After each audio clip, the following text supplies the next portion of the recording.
तो सबसे पहले बात करते हैं मिडिल ईस्ट में फिर से शुरू हुई जंग की। खाड़ी एक बार फिर जंग के मुहाने पर पहुंच गई है। तो अमेरिका के राष्ट्रपति डोनाल्ड ट्रंप की धमकी के बाद अमेरिकी सेनाओं ने एक बार फिर ईरान पर हमला शुरू कर दिया है। ईरान के कई शहरों द्वीपों पर अमेरिकी सेना ने ताबड़तोड़ स्ट्राइक की है। ईरान के बंदर अब्बास, सिरिक, चाबहार, कोनार्क, अबू मूसा द्वीप, जास द्वीप और बुशहर पर हमला किया गया है। ये देखिए, एक दो नहीं बल्कि 8 शहरों पर हमला। प्रेस टीवी के मुताबिक बंदर अब्बास में 8 धमाके सुने गए, जबकि सिरिक इलाके में 3 धमाके हुए हैं। कोनारक और चाबहार के पास 10 धमाके सुनाई दिए हैं। वहीं अबू मूसा द्वीप, जास्क आइलैंड में भी 10 धमाके सुने गए हैं। और ईरानियन एजेंसीज के मुताबिक, जो ईरानियन मीडिया की रिपोर्ट है उसके मुताबिक, बुधवार को ईरान पर अमेरिकी हमले में 2 मछुआरों की मौत हुई थी। और ईरान पर अमेरिकी हमले की नई तस्वीरें भी अब सामने आ रही हैं। और आपको बता दें, कल ही भारतीय समय अनुसार रात में ही अमेरिकी राष्ट्रपति ट्रंप ने कहा था कि सीज फायर खत्म हो चुका है। पाकिस्तान एमओयू ईरान के साथ जो दस्तखत हुआ था वो अब खत्म हो चुका है और आज रात फिर से स्ट्राइक होगी। हमारे सहयोगी अशरफ वानी हमारे साथ जुड़े हुए हैं। अशरफ, कल एक हमले का हमने ट्रेलर देखा था। ट्रंप कह रहे हैं कि अब लगता है ये युद्ध विराम खत्म हो चुका है और उसके बाद ये जो स्ट्राइक है वो बुशहर से लेकर के चाबहार कोई इलाका छोड़ा नहीं है।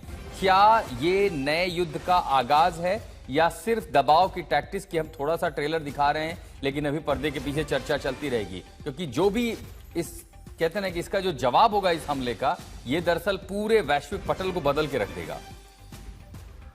बिल्कुल आशुतोष, हम युद्ध की शुरुआत तो नहीं कहेंगे क्योंकि ना ही अमेरिका और युद्ध चाहता है और ना ही ईरान चाहता है, लेकिन कहीं ना कहीं दबाव बनाने की बड़ी कोशिश।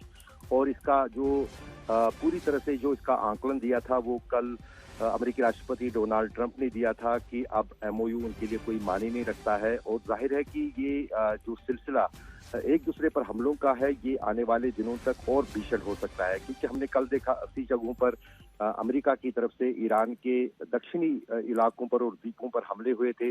उसके जवाब में ईरानी सेना और आईआरजीसी का कहना था कि उन्होंने 85 जगहों पर 3 खाड़ी के देशों में, जिनमें बहरीन, कुवैत और जॉर्डन शामिल था, वहां पर हमले किए हैं और अमेरिकी ठिकानों को निशाना बनाया गया। उसके बाद दूसरी धमकी जो ईरान की तरफ से आई वो ये आई कि अब जो है इसका दायरा बढ़ जाएगा और भी देशों को जहां पर आकलन नहीं किया जाता है अमेरिका या उसकी सहयोगी की तरफ से, वहां पर हमले किए जाएंगे।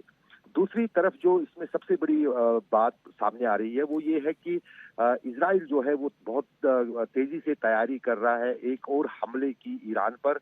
अगर इजराइल की तरफ से बड़ा हमला, जिसका अभी भी जो है अंदाजा लगाया जाता है, करता है ईरान पर, क्योंकि अब तो उसके पास खुली छूट है, अब ईरान की तरफ से, अमेरिका की तरफ से इजराइल के हाथ बंधे हुए नहीं है, तो वो बहुत भीषण हो सकता है, वो बड़ी तबाही मचा सकता है ईरान में। और कहीं ना कहीं उसके बाद जो है ये युद्ध दोबारा शुरू हो जाएगा। अभी तक कोशिशें चल रही है खासतौर से खाड़ी के देशों की तरफ से, क्योंकि सबसे ज्यादा खमियाजा इस युद्ध का अभी तक खाड़ी के सभी देशों ने झेला भी है, आर्थिक तौर पर भी और हमलों के लिहाज से भी। तो इस बीच अब ये देखना जरूरी है कि टर्की और सऊदी अरब कि क्या किसी हद तक अमेरिका को मना सकते हैं कि वो दोबारा बातचीत की प्रक्रिया को आगे बढ़ाएं। दरअसल बातचीत की एक प्रक्रिया अशरफ हम देख चुके हैं, दोहा में भी हुई थी, लेकिन उस दोहा की बातचीत के बाद भी कुछ हुआ नहीं। उसके बाद 3 हमले हो चुके हैं और ये तीसरा हमला